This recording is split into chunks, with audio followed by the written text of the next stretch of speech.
गुरुर्ब्रह्मा गुरुर्विष्णु गुरुर्देवो महेश्वर गुरु साक्षात् परब्रह्म तस्मै श्री गुरुवे नमः।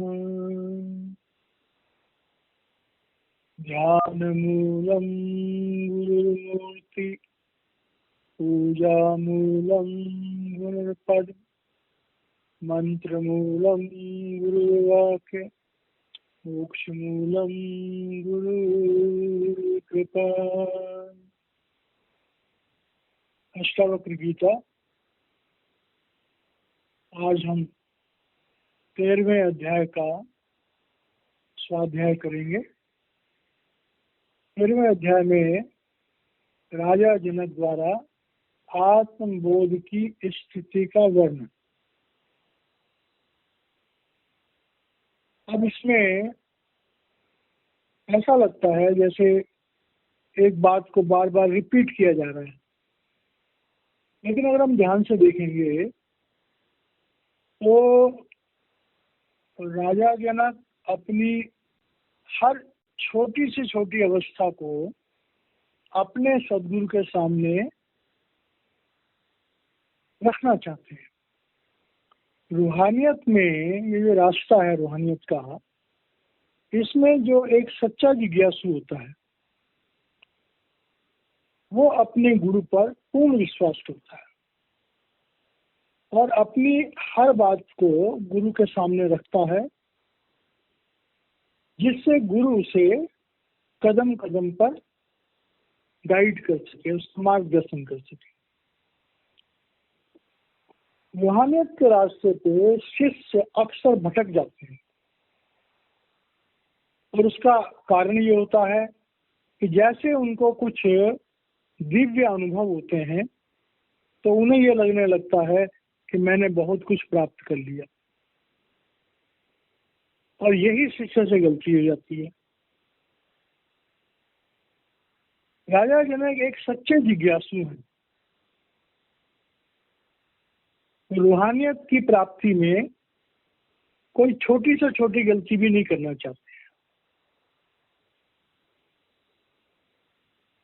तो इस 13वें अध्याय में कि पहला सूत्र है, अकिंचन भवम स्वास्थ्यम कौपि नत्वेन अपि दुर्लभम त्यागादाने विहाय अस्मात् अहम आसो यथा सुखम। अब ये एक बड़ी गहरी बात यहाँ पर राजा जनक कह रहे हैं। संसार में हम देखते हैं कि जब त्याग की बात आती है तो त्याग प्रभु प्राप्ति के रास्ते पर कई रूपों में होता है। गृहस्थी में एक त्याग होता है, अनुष्ठान होते हैं, और वैराग्य के रास्ते पर, विरक्ति के रास्ते पर भी त्याग होता है।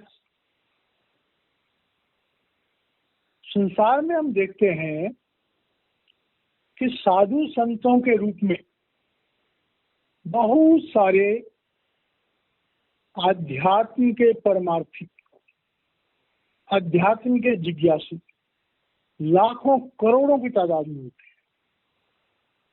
हमारे धर्म स्थान जो है साधु महात्माओं से परिपूर्ण है। तो जनक के मन में एक विचार आता है कि मैं राजा हूं लेकिन जिज्ञासु हूं, तो क्या वो लोग जिन्होंने संन्यास ग्रहण कर लिया, वस्त्र पहन लिए और स्वयं को सन्यासी डिक्लेयर कर दिया, तो क्या वो लोग जो हैं, क्या वो सचमुच में उन्होंने विरक्ति को प्राप्त कर लिया? एक मन में उनके सवाल उठे। उसी का जिक्र कर रहे हैं कि अकिंचन भावम स्वास्थ्यम कौपिनत्वेन अपि दुर्लभम। कहते हैं कोई इंसान अपना सर्वस्व त्याग दे और इतना बड़ा त्याग कर दे कि सिर्फ शरीर पर जो वस्त्र हैं वो उन्हें अपना समझे और बाकी सब कुछ या तो दान कर दे या प्रभु का समझे। तो कह रहे हैं उस समय में ये देखना बहुत आवश्यक होगा कि उसने जो संसार छोड़ा, उसने जो त्याग किया, क्या वो किन्हीं हालातों से प्रेरित होकर त्याग किया, किन्हीं परेशानियों से प्रेरित होकर त्याग किया? क्योंकि संन्यास लेने वाले लोग कई किस्म के होते हैं। कुछ ऐसे होते हैं जिनके पास कोई साधन ही नहीं होते हैं जीने के, तो कहते हैं चलो संन्यास ले लो। कोई अपने घर गृहस्थी से, परिवार से इतने दुखी हो जाते हैं तो कह रहे हैं चलो संन्यास ले लो। कई लोग उस वातावरण के बड़े जिज्ञासु होते हैं, चलो संन्यास ले लो। लेकिन जो इंसान प्रभु के रास्ते पर चलता है और चलते चलते चलते चलते उसके जीवन में एक सच्चा गुरु आता है और उस गुरु की कृपा से जब इंसान मन इंद्रियों से अलग होता है, उसमें विरक्ति होती है, तब उसके अंदर संसार को छोड़ने की भावना आती है। तो यहाँ पर राजा जनक अपने जीवन की जो उनकी अवस्था है उसको एक तरह से जो संन्यास लिए हुए लोग हैं उनसे एक तरह से कंपैरिजन कर रहे हैं। कह रहे हैं त्यागा दाने विहाय, कह रहे हैं कि अब ए गुरुदेव आपकी कृपा से मेरे अंदर संसार की चीजों की जो आसक्ति थी, वो राजा है, दान भी देता है, टैक्स भी लेता है, धन को प्राप्त भी करता है, धन को त्यागता भी। तो वो जो आसक्ति थी कि ये मेरा पैसा आ रहा है, ये मैंने दान किया, ये जो भावना थी सांसारिक संपदा के स्वामित्व की और उसको दान देने की जो भावना थी, विहाय ए गुरुदेव अब मुझे ऐसा महसूस हो रहा है कि जब ये सब कुछ प्रभु का है, आपका है। जैसे पहले भी जिक्र आया था कि अष्टावक्र जी ने राजा जनक की परीक्षा लेने के लिए उनसे कहा था कि जनक तुम अपना तन, अपना मन और अपना धन मुझे गुरु दक्षिणा में अर्पण करो। यो कहा जाता है कि जनक ने वास्तव में तीनों चीजें अर्पण कर दी और नाम दान लेने के बाद, दीक्षा लेने के बाद में राजा जनक ने चाहे अपना शरीर हो, चाहे अपना मन हो और चाहे उसका धन हो, उसका राज्य हो, उसने अपने गुरु का समझ करके ही उसको चलाया, उसको भोगा। तो कह रहे हैं कि अस्माता अहम आसो यथा सुखम, ऐ गुरुदेव आपकी कृपा से मेरे जो संसार के प्रति स्वामित्व की आसक्ति थी, अब मैं ये महसूस कर रहा हूं कि राज तो है ही आपका, प्रभु का, ये मेरा शरीर भी जो है ये मेरा नहीं। कोई भी चीज जो माया से प्रेरित है, माया से निर्मित है, अब उससे मेरा कोई संबंध नहीं। और ऐसी भावना होने से मैं एक ऐसे सुख की अनुभूति कर रहा हूं, परम सुख की, जिसे हम आत्मिक सुख कहते हैं, जिसे हम प्रभु से एक में होना कहते हैं। मेरी अब आत्म जागृति बहुत अच्छी अवस्था में आ गई है। इस बात को स्वीकार कर रहे हैं राजा जनक अपने सदगुरु अष्टावक्र जी। अवस्थाओं का वर्णन कर रहे हैं अपने। अब दूसरा वर्णन कर रहे हैं, कुत्रापि खेदः कायस्य जीवा कुत्रापि खिद्यते मनः कुत्रापि तत् त्यक्त्वा पुरुषार्थो स्थितः सुखम। अब दूसरी बात कह रहे हैं कि भाई संसार में हम देखते हैं कि हमें सुख और दुख की अनुभूति जो होती है, या तो हम शरीर से उस चीज का अनुभव करते हैं, या हम वाणी से उसका अनुभव करते हैं, या हम मन से उसका अनुभव करते हैं। अगर हमें सुख है तो शरीर को सुख मिलता है, दुख है तो शरीर को दुख मिलता है। दुख है तो वाणी से हम अपने दुख को प्रकट करते हैं, रोते हैं।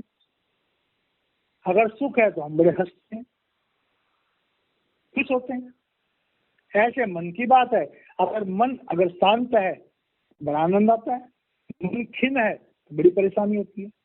तो कह रहे हैं गुरुदेव, अब ये शरीर से, वाणी से और मन से ये जो दुख, सुख तो फिर भी झेल लेता आदमी, लेकिन ये शरीर के दुख, वाणी के दुख और मन के दुख, कह रहे हैं ये तीनों प्रकार के दुख हम तभी महसूस करते हैं जब हमें सुख की अपेक्षा होती है।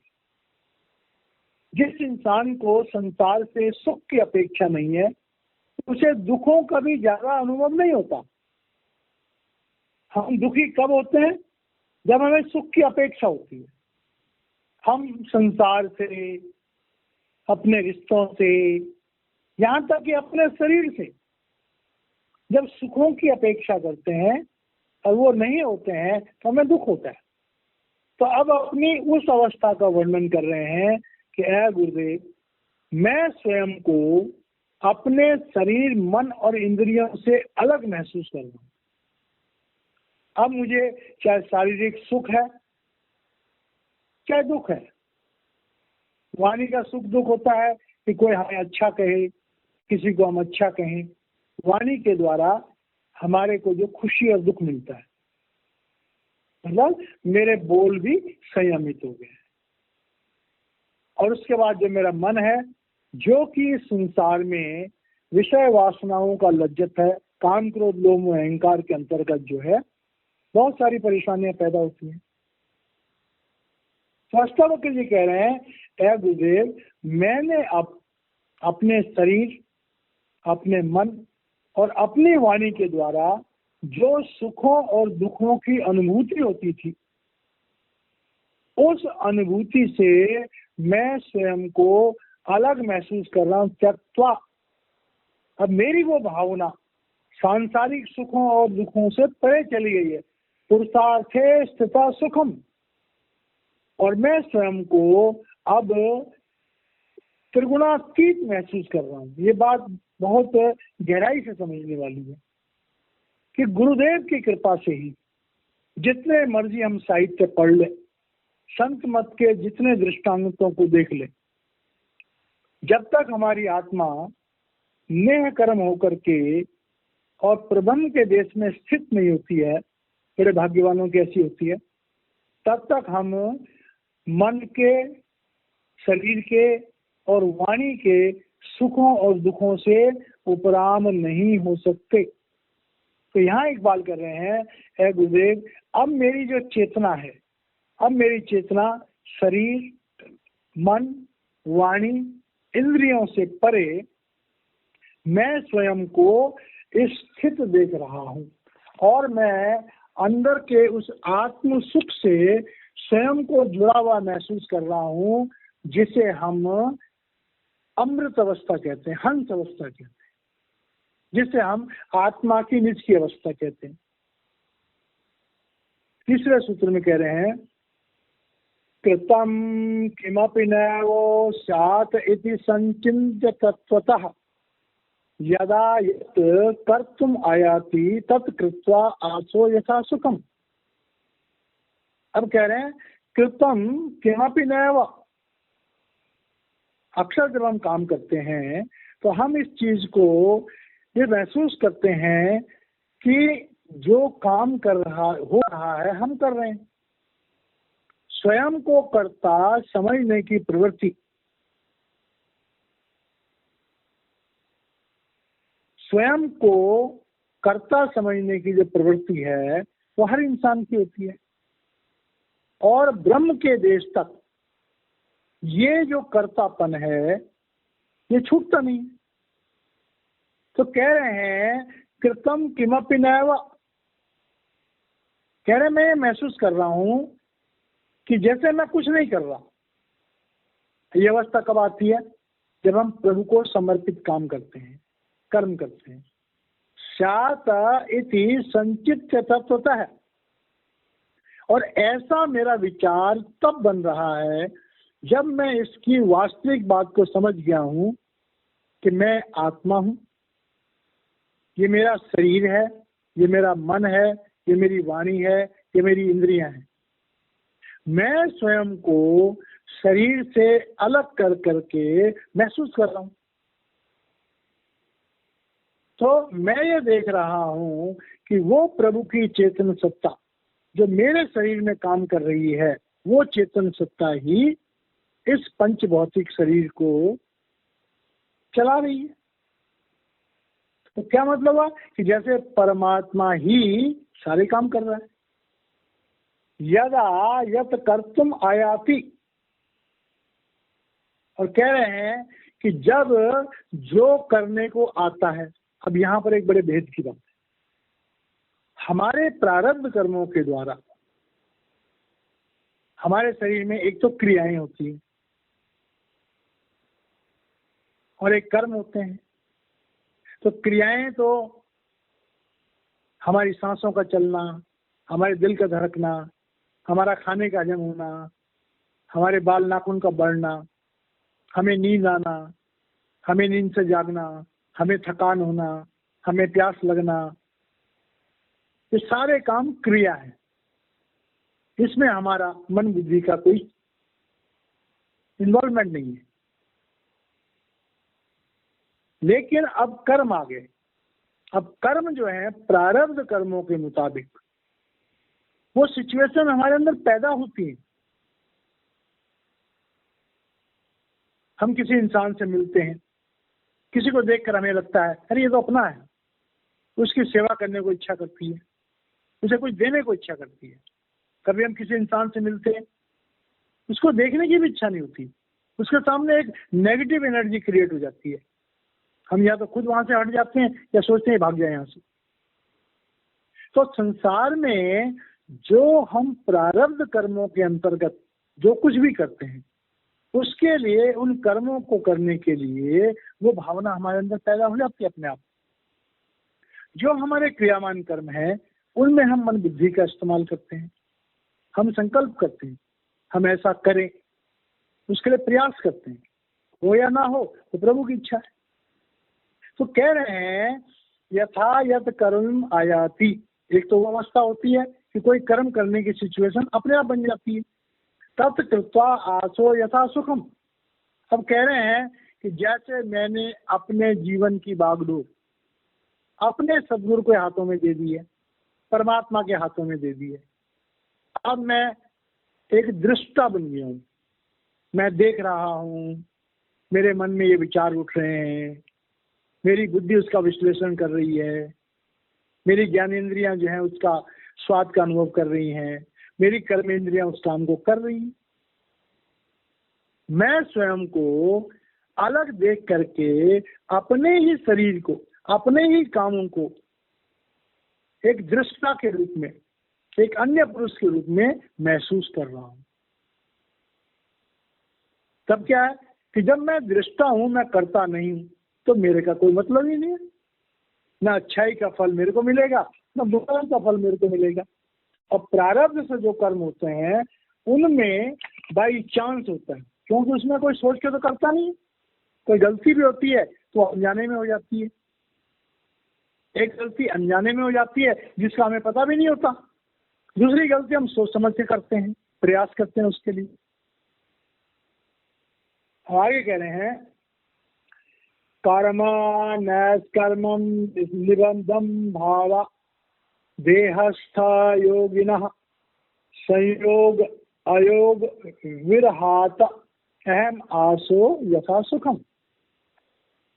अब साधारण इंसान जो है क्या सोचता है, कर्म नैष्कर्म्यम निबंध। अब संसार में जो ये भावना बनी होती है कि कौन सा कर्म हमें करना चाहिए और कौन सा कर्म हमें नहीं करना चाहिए, तो कर्म जो है वो दो भागों में विभाजित हो जाते हैं। एक वो कर्म है जो हम सोचते हमें करने चाहिए, एक वो कर्म है जो हमें लगता है ये गलत है, नहीं करना चाहिए। तो कह रहे हैं ये जो बातें हैं ये शरीर मन बुद्धि इंद्रियों के द्वारा होते हैं, योगी ना। और योगी लोग जो हैं अपने कर्मों पर अंकुश लगा करके अपने भौतिक जीवन को साध करके साधना करते रहते हैं। अब उसमें संयोग अयोग विरहाता। अब जब कर्म करते हैं तो कभी तो समझ लो उन कर्मों में हमारी आसक्ति होने के कारण से हम उलझ जाते हैं, और कभी उन कर्मों में हमारी आसक्ति खत्म हो जाती है तो हम उनसे छूट जाते हैं। अब इसका जो आंतरिक मतलब है कि चाहे गृहस्थी हो और चाहे सन्यासी हो, जीवन की जरूरतें तो सबकी हैं। भोजन सबको चाहिए, कपड़े सबको चाहिए, कुछ धन दौलत भी चाहिए। एक साधु होता है वो भी ट्रैवल करता है तो उसको भी क्या लेना पड़ता है, उसको भी खर्च करना पड़ता है। तो दुनिया के साधनों गृहस्थी ने उनको जोड़ रखा है, सन्यासी को कोई पता नहीं। तो कह रहे हैं कि ये जो कर्मों के विधान से हम बंध जाते हैं इस शरीर के यापन से। अब ऐसे बहुत सारे साधु मिल जाएंगे, काफी साधु मिल जाएंगे जो गुफाओं में बैठे हैं, जो प्रभु के नाम में लीन हो गए, जो कहीं मांगने नहीं जाते। तो ऐसा नहीं कि वो भूखे मर जाते हैं। परमात्मा अपने प्यारों को उनके पास भेजता है। लोगों को कहीं ना कहीं से उनका पता लग जाता है और जंगलों में गुफाओं में लोग दौड़े चले जाते हैं बहुत सारी चीजें लेकर के। एक छोटा सा वाक्य है, स्वामी विवेकानंद जी महाराज ऐसी संत थे, अक्सर उनकी जेब में एक फूटी कौड़ी भी नहीं होती थी। तो जमाना था जब साधु महात्माओं को कोई टिकट नहीं पूछता था। तो वो कहीं जा रहे थे ट्रेन में, पास में पैसे भी नहीं है, पास में खाने का सामान भी नहीं है, भूख से जान निकल रही है, मांगना किसी से है नहीं। एक स्टेशन आया, स्वामी जी उतरे, सामने एक नलका था पानी का, बगल में एक बेंच पड़ा था। स्वामी जी ने पानी पिया और बेंच पे बैठ गए और मुस्कुरा रहे कह रहे हैं, हे प्रभु तू तो जानता ही है सब कुछ, क्या तू ये चाहता है कि मैं तुझसे कहूं कि मुझे भूख लगी? नहीं, अगर पिता जानता है कि मेरा पुत्र भूखा है और पिता समर्थ है तो ये पिता का कर्तव्य है कि पुत्र को भोजन उपलब्ध करना। स्वामी जी इन विचारों में मुस्कुरा भी रहे हैं और अंदर में प्रभु से बात कर रहे हैं। तो सामने से एक बड़ा संपन्न सा आदमी, बड़ा अमीर सा आदमी, हाथ में एक बड़ा सा थैला लेकर के और भागा रहा है, इधर देख रहा है उधर देख रहा है, इधर देख रहा है उधर देख रहा है। देखते देखते दौड़ता दौड़ता वो स्वामी जी के पास आ गया और स्वामी जी के चरणों में गिर पड़ा। तो स्वामी जी ने कहा कि भले मानुष, बताओ तुम कौन हो और क्यों मेरे चरणों में पड़ रहे हो?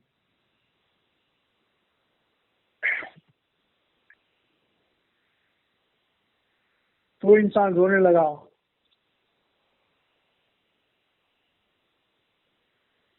कह रहा स्वामी जी मैं सुबह पूजा पाठ कर रहा था,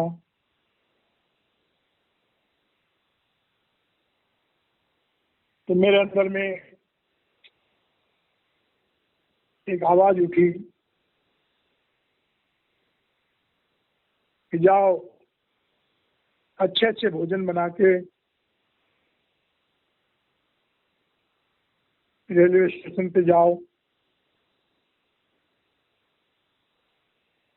और वहां ऐसे वस्त्र पहन के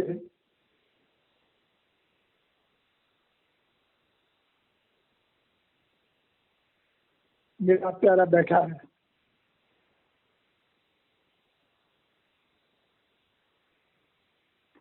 जाओ उससे भोजन कराओ।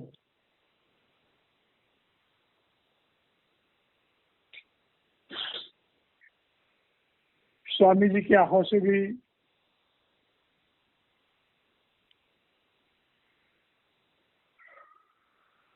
अश्रुओं की धार निकल पड़ी।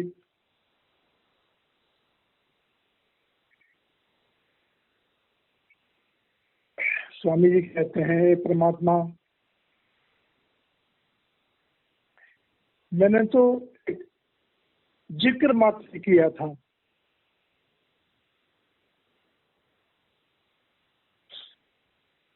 आपका प्यार कि आप एक पल के लिए भी बर्दाश्त नहीं कर पाए। वो भोजन स्वामी जी ने लिया,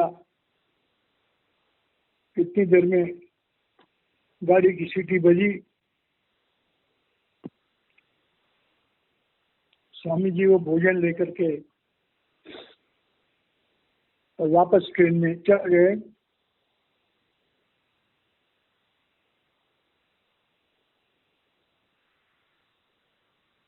और सारे रास्ते स्वामी जी की आंखों से आंसू बहते रहे।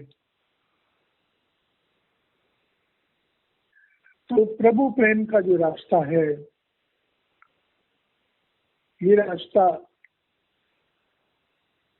आत्मिक संवेदना का रास्ता है। और आत्मिक संवेदना बड़े भाग से हमारे अंदर पैदा होती है। मेरे गुरुदेव दर्शन सिंह जी महाराज जी अपनी शायरी के द्वारा फरमाते थे,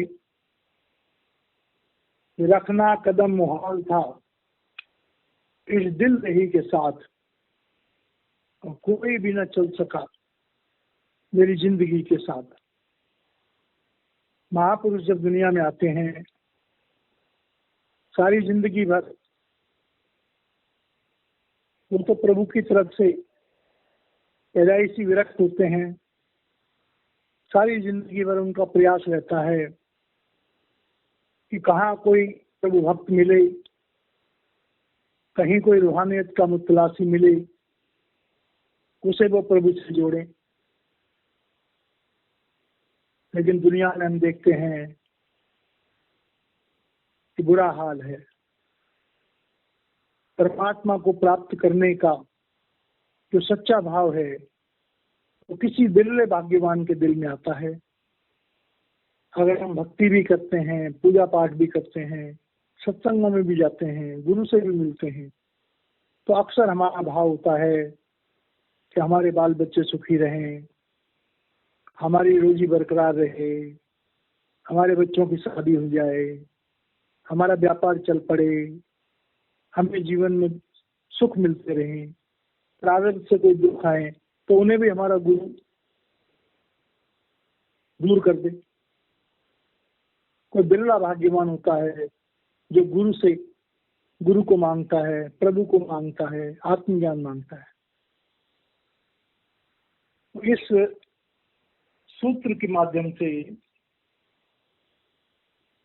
राजा जनक कह रहे हैं कि भाई जो संसार में ये कर्मों का विधान है, चाहे अच्छे कर्म हो चाहे बुरे कर्म हो, चाहे किसी चीज की प्राप्ति हो या कोई चीज हमसे छीन जाए, है गुरुदेव अब इस भावना से मैं मुक्त हो गया। इस मुक्ति के साथ, इस भावना की मुक्ति के साथ जो मेरे बंधन थे, उन बंधनों को अब मैं महसूस नहीं कर रहा हूं और मैं अपने आत्मिक सुख में अपने आप को स्थित महसूस कर रहा हूं। अब अगले सूत्र में कह रहे हैं, अर्थानर्थो न मे स्थित्या गत्या वा शयनेन वा तिष्ठन् गच्छन् स्वप्नं तस्मात् अहम आसो यथा सुखम। अब जैसे पहले भी जिक्र आया था कि जब हमारा अनाहत शब्द खुल जाता है, जब हमें अपने मन, बुद्धि, चित्त और अहंकार से, संसार से विरक्ति हो जाती है और ये जान करके कि ये सब नाशवान है और मैं शुद्ध चेतन आत्मा हूं। सच्चा साधु कौन है? जो ज्ञान से विरक्ति प्राप्त करता है, जो संसार को छोड़ता नहीं, संसार छूट जाता है। तो तब क्या होता है कि उसके लिए चाहे उससे कोई चीज की प्राप्ति हो और चाहे उससे कोई चीज की हानि हो, चाहे उसके लिए कोई चीज शुभ है और चाहे उसके साथ कोई चीज अनर्थ हो गया उसके साथ, तो कह रहे हैं कि वो अनुभूति जो हमें किसी चीज के मिलने की खुशी देती है और किसी चीज के बिछुड़ने का गम देती है, तो वो कह रहे हैं कि भाई वो मेरी अवस्था खत्म हो गई है।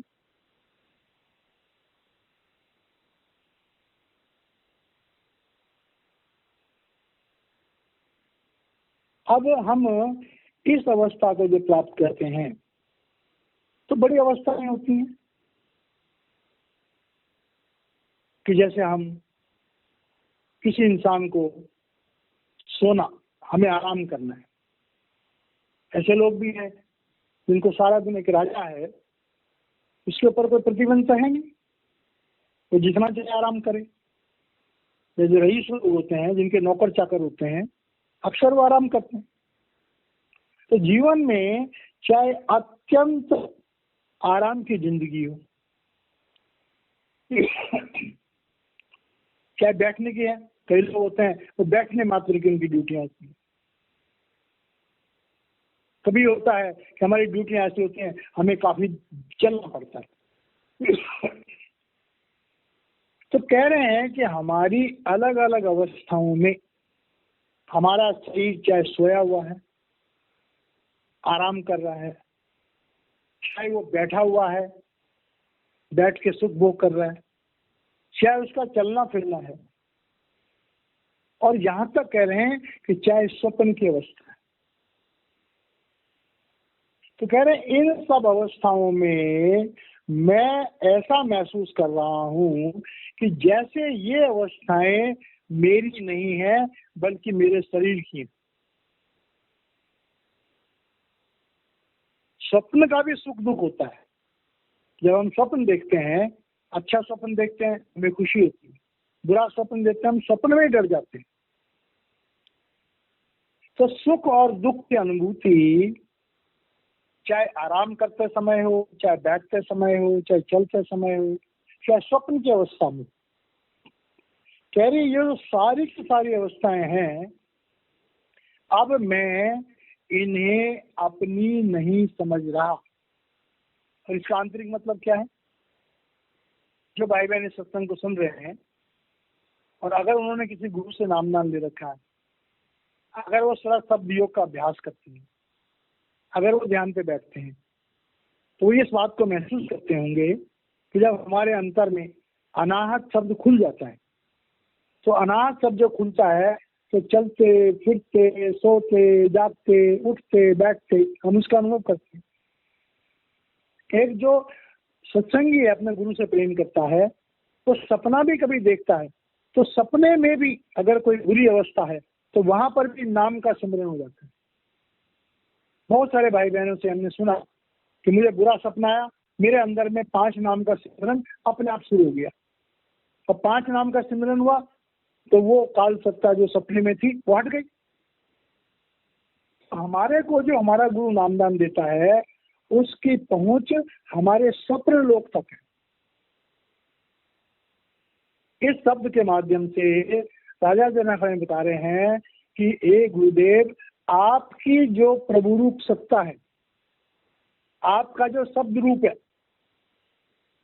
आपका जो नूरी रूप है, वो 24 घंटे मैं अपने साथ महसूस करता हूं। और जागते हुए, बैठते हुए, उठते हुए तो अलग बात है। अगर मुझे कोई स्वप्न भी आता है तो स्वप्न में भी अगर कोई ऐसी अवस्था है कि जिससे मेरे मन में चंचलता पैदा हो जाए, तो वहां भी आपका शब्द प्रकट हो जाता है। और ये बात बिल्कुल सच्ची है। बहुत सारे सत्संगियों से सुनने को मिला है कि हमें बुरा सपना आया, हमारे अंतर में 5 नाम का सुमिरन शुरू हो गया और वो सपना जो है, उसका जो दुष्प्रभाव था वो ही खत्म हो गया। अगले सूत्र में कह रहे हैं, स्वपतो नास्ति में हानि सिद्धर यत्नवतो नवा नासुल्लासो विहाय तस्माता अहम आस। अब कह रहे हैं, अब इसी बात को दोबारा से कह रहे हैं स्वप्तो नास्ति में हानि ही, कि आपकी माया, आपकी शक्ति, आपकी चेतन सत्ता जो मेरे साथ है, वो मेरे स्वप्नों में भी मेरे साथ रक्षा करती है। अगर स्वप्न में भी अगर मुझे कोई ऐसी अवस्था महसूस होती है जहां पर मुझे दुख मिलना होता है, तो मैं स्वप्न में भी आपको महसूस करता हूँ।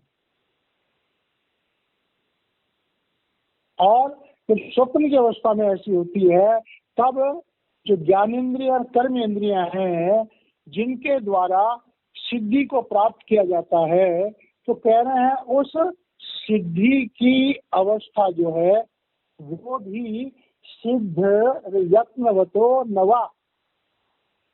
और वो जो सिद्धि की अवस्था है, जिसे इंसान बहुत गहरे प्रयास से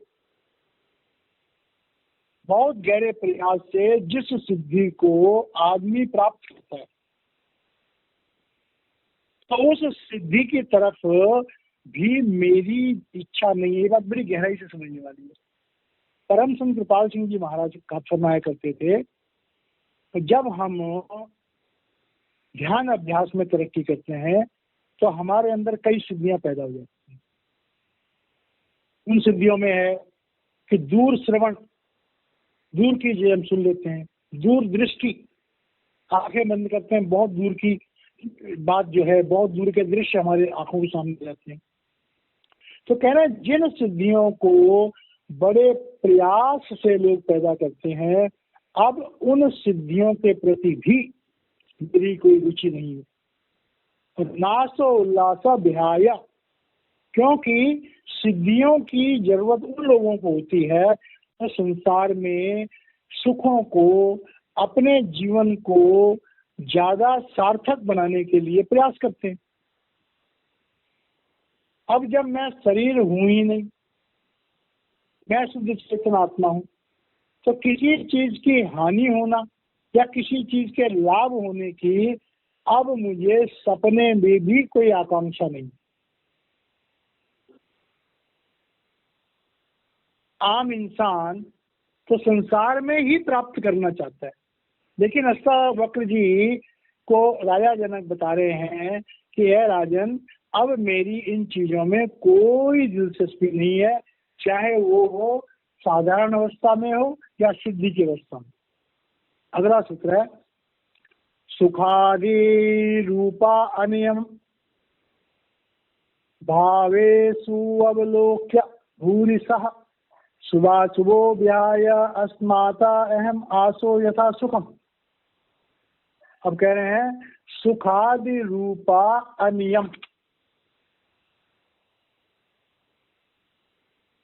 सुखादि रूपा अनियम, कि जो संसार के सुख और दुख है, भावेशु आलोक्य भूरिशा। अब इसका आंतरिक मतलब तो यह है कि जनक कह रहा है गुरुदेव, मुझे समझ में आ गया है कि हमारी आत्मा ने अनेकों जन्म लिए और अनेकों जन्मों में तरह तरह से बार बार से अनेकों बार सुख और दुख का अनुभव किया, और इन सब चीजों के लिए कोई निश्चित नियम लागू नहीं है। मतलब कर्मों के विधान के मुताबिक, जैसे गीता में आता है, अच्छे कर्म करोगे तो स्वर्ग मिल जाएगा, बुरे कर्म करोगे नरक मिल जाएगा, सामान्य कर्म करोगे तो दोबारा मनुष्य का जीवन मिल जाएगा, लेकिन मुक्ति नहीं मिलेगी। तो अब यहाँ पर कह रहे हैं कि मैं इस बात को समझ गया हूँ कि जन्म जन्मांतरों में हमने बहुत सारे शरीर धारण किए और उन शरीरों में अलग अलग तरह से सुखों और दुखों की अनुभूति करी, और उन सुखों और दुखों की अनुभूति के प्रतिरूप में आज जो है हमारा जो ये शरीर है ये हमें मिला। पहले बने प्रारब्ध और फिर बना शरीर।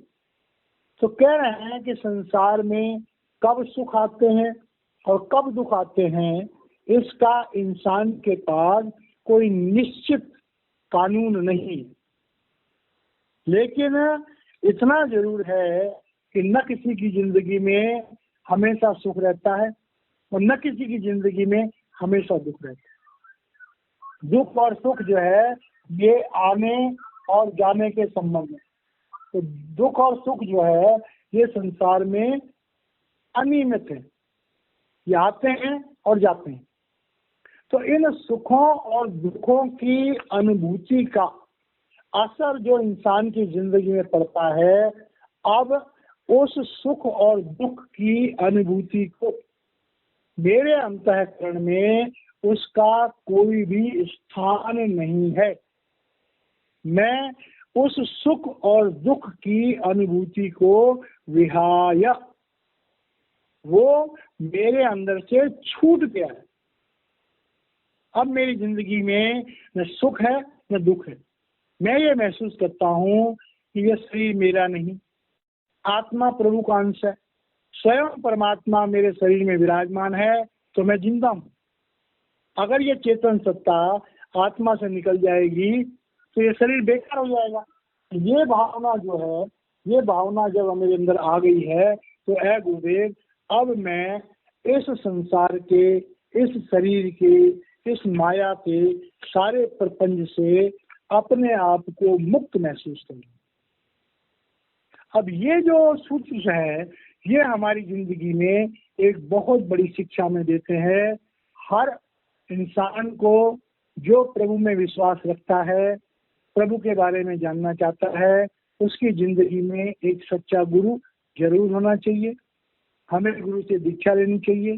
गुरु ऐसा होना चाहिए जो हमारे संचित कर्मों का नाश कर सके, हमें 5 नाम का सिमरन दे जिससे हम प्रारब्ध कर्मों को भोग सके, हमें जीते जी नामदान के दिन शब्द और प्रकाश से जोड़ दे जिससे हमारा मनुष्य जन्म से नीचे न जाना पड़े, अपना नूरी स्वरूप हमारे आज्ञा चक्र पर स्थापित कर दे। इसलिए जब भी हम ध्यान लगाएं अंदर में गुरु के नूरी स्वरूप, गुरु के शब्द स्वरूप से जुड़ सकें, और प्रभु का वो शब्द रूप हमारे अंदर प्रकट हो जाना चाहिए, जिससे हर समय चलते फिरते उठते बैठते हम गुरु के शब्द रूप से जुड़े रहें, अपनी सूरत को सबसे जोड़ कर रखें, जिससे कि हम क्रियामान कर्मों में नेह कर्म जाए, किसी कर्म का फल हमें न भोगना पड़े और हम कर्मों के विधान से मुक्त हो जाएं। हमारे प्रारब्ध जब खत्म होंगे तो हमारा शरीर छूट जाएगा। जब हमारे कर्म नहीं होंगे तो हम इस दुनिया में क्यों रहेंगे। जरूर हमें हमारे गुरु का नूरी स्वरूप जो है हमारे जीवन के अंत में हमें अपने साथ ले जाएगा, हमारी जीवन यात्रा सफल हो जाएगी, हम वापस निज धाम सचखंड प्रभु के पास चले जाएंगे। तो ऐसा एक सत्संगी का जीवन होता है तो होना चाहिए, लेकिन वो तभी संभव है कि हमारे जीवन में एक सच्चा और समर्थ गुरु हो। इन्हीं शब्दों के साथ मैं वाणी को ग्रहण करता हूँ। ये हमारे 13वें अध्याय का 7वां सूत्र था। 13वां अध्याय खत्म होता है, बाकी हम 14वां अध्याय कर लेंगे। जय महाराज जी।